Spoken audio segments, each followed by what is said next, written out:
Parce que je pense que c'est quelque chose qui est intégré.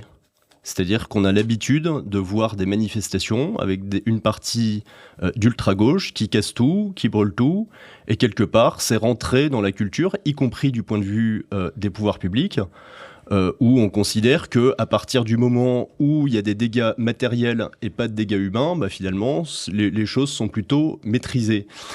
Effectivement, vous avez pointé les mouvements éco-terroristes.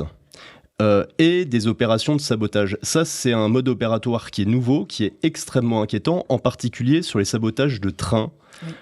On a eu un certain nombre des cas qui se multiplient avec des conséquences pour la sécurité, pour le coup, des passagers qui est absolument délirante, des conséquences aussi sur le trafic, évidemment.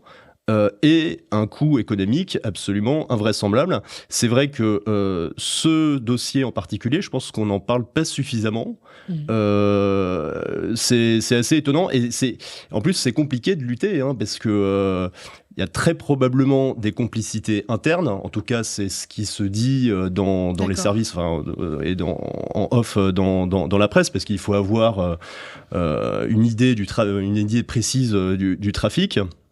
Bon, je vais pas évidemment incriminer des syndicats extrémistes sur la question, mais on peut imaginer qu'il y a effectivement des complicités internes et effectivement avec des problèmes de sécurité absolument invraisemblables.